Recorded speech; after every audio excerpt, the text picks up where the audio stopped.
রুমিন ফারহানা, বিনিয়োগ সম্মেলনে BIDA chairman Ashiq চৌধুরীর প্রেজেন্টেশনের প্রশংসা লোকের মুখে মুখে।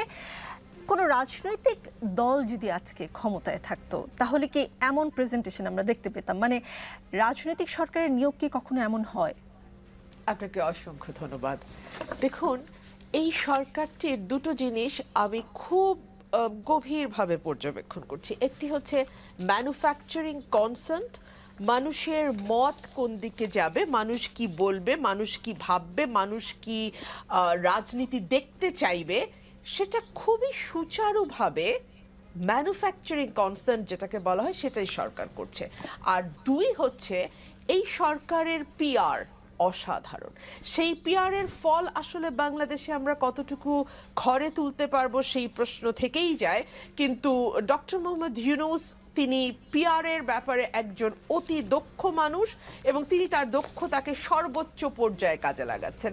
ধরুন, যেই ব্যক্তিটি বাংলাদেশে একটি অন্তর্বর্তীকালীন সরকারের প্রধান হিসেবে এসছে, আমরা যার মুখে বারবার শুনেছি তিনি রাজনীতি করতে চান না, রাজনীতির ব্যাপারে তার বিন্দুমাত্র আগ্রহ নেই, তিনি যখন ঈদের পরে হাত মেলান ঈদের দিন সকালবেলা, তখন 5 বছর 5 বছর 3 বছর 3 বছর রব ওঠে। এবং তার আগে থেকেই কিন্তু সোশ্যাল মিডিয়াতে এক ধরনের ইঙ্গিত আমরা পাই যখন সার্জিস আলম বলে আপনাকে আমরা আসলে নির্বাচিত সরকারের প্রধানমন্ত্রী হিসেবে আমার চিরজীবনের স্বপ্ন 5 বছর যদি আপনাকে পেতাম। ওই যে একটা ইন্ডিকেশন, সেই ইন্ডিকেশনটা কিন্তু এখন ধীরে ধীরে বাড়ছে এবং এটি বাড়তেই থাকবে বলে আমরা মনে করছি। দেখুন, আমাদের বিনিয়োগ একটু মাঝখানে একটা প্রশ্ন করি, মানুষ কি চায়, মানুষ কি শুনতে চায়, দেখতে চায়, এটা যদি সরকার বুঝে এবং সেই অনুযায়ী কাজ করে এতে সমস্যার কি আছে? কাজ যদি করে কোনো সমস্যা নাই, কিন্তু মুশকিল হচ্ছে আপনি যদি একটা গল্প আসলে না বলেই পারছি না, আমি একটু সময় দেন আমাকে। একজন ভদ্রলোক বিয়ের পর দিন ডিভোর্স দিলেন তার ওয়াইফকে, এটা সত্য ঘটনা।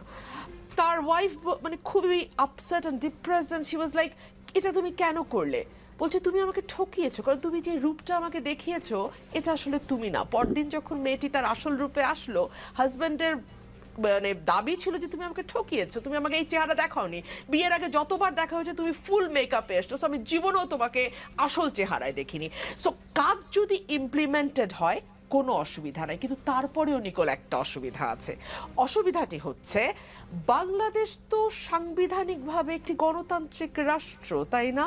ধরুন আপনি 5 জন অনির্বাচিত ফেরেশতা বাংলাদেশে আসলেন, আমি একেবারেই ফেরেশতা বলছি যে এই মানুষটির কোনো দোষ নাই, সেই ইউটোপিয়ান মানুষটিকে আপনি 5টি মানুষ আপনি সংগ্রহ করলেন এবং তাদের 5 জনকে বাংলাদেশের রাষ্ট্র ক্ষমতায় ভোট ছাড়া বসালেন। সমস্যাটা ঠিক ওই জায়গায়।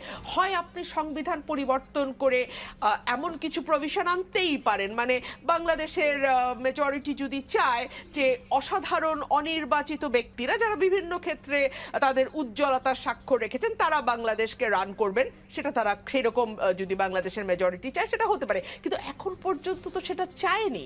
আর দুই হচ্ছে, যারা চমৎকার প্রেজেন্টেশন দিচ্ছেন, যারা চমৎকার কথা বলছেন, যারা চমৎকার বক্তৃতা করছেন, বক্তৃতা করার ফাঁকে চোখের পানিও ফেলছেন ঠিক এনি আদার পলিটিশিয়ানের মতোই, তারা যদি মনে করে যে তাদের দক্ষতা, যোগ্যতা, জনপ্রিয়তা অনেক বেশি, তাহলে কেন তারা নির্বাচনে আসছেন না? মানে নির্বাচনে করে তো আপনি আসলে অন্য কোনো গ্রহে যাবেন না, ঠিক যেই গদিটিতে আপনি বসে আছেন মানুষ যদি আপনাকে ভোট দেয় আপনি ঠিক সেই গদিটিতেই বসবেন। সো আমার তো মনে হয় যে নির্বাচনে আসলে কোনো আপত্তি থাকার কথা না। মানে ব্যারিস্টার রুমিন ফারহানা, আশিক চৌধুরী কেন, অনির্বাচিত সরকারের হাত ধরে যদি ফেরেশতাও আসে সেটা আপনার কাছে গ্রহণযোগ্য নয়?